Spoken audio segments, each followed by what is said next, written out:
What do you do if you're the Union Pacific Railroad? You have 26 rail cars stuck in Tillamook. You need to get them to Portland, but the track's been washed out. Well, you call the Rick Franklin Corporation. The sun is just starting to rise over the Coast Range in Tillamook, Oregon.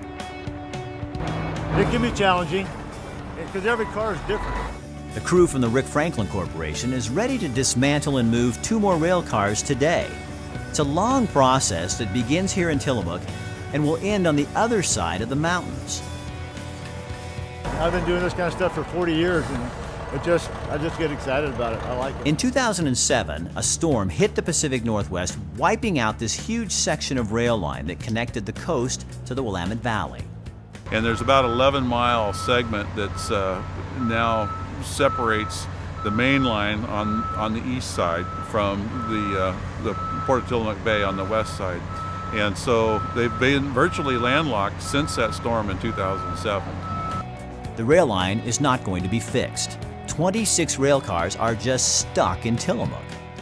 Taking cars that are on the Tillamook side, and they're essentially landlocked on the rail system in Tillamook, and we're loading those onto trucks, and we'll be transporting those over to the Banks area where we'll put them back on the rail, and they'll go out in the system from Banks. Sounds simple enough until you watch the process.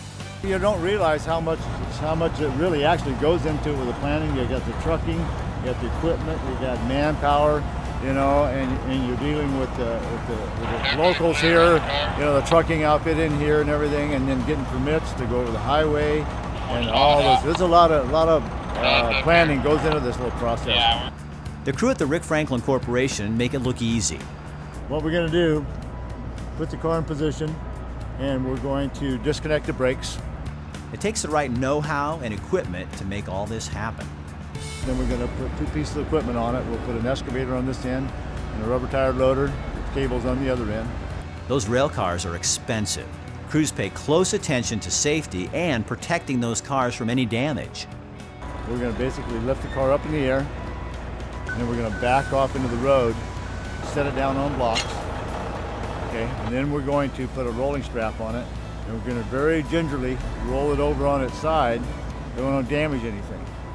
The main thing we do is safety's #1, because if something were to happen out here with the size of the equipment and the weight of these cars, you know, there's no going back or no saying I'm sorry. So you want to think the process through in advance. You want to take your time, you want to be safe, and you just want to make sure it goes as smoothly as possible. Of all 26 cars, 4 will be recycled, and every reusable part will be salvaged.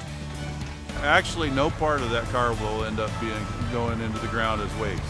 It'll virtually all be reused either as a reusable part or as a commodity, such as rebar or the T-posts in your backyard. It'll take much of the day just moving 2 rail cars. And we'll lift it straight up in the air. We're going to back a truck under it, set it down on blocks. And these cars are going to go back on the railroad, and so what we want to avoid at all costs is any collateral damage to those cars. When we're done with these, they'll be rolling on the track again on the other side. Tie it down and drive it over to Roy, which is about an hour-and-a-half drive from here across the mountain. And then we're going to reverse the same process. It's a breathtaking sight, a boxcar on its side, loaded on the back of a truck trailer, passing you on the highway. It's something exciting, and people's eyes just bug out when I go by them. I really enjoy kind of waking people up in the morning.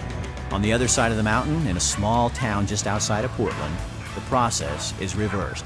The car is carefully unloaded, put back together, and then placed back on the track.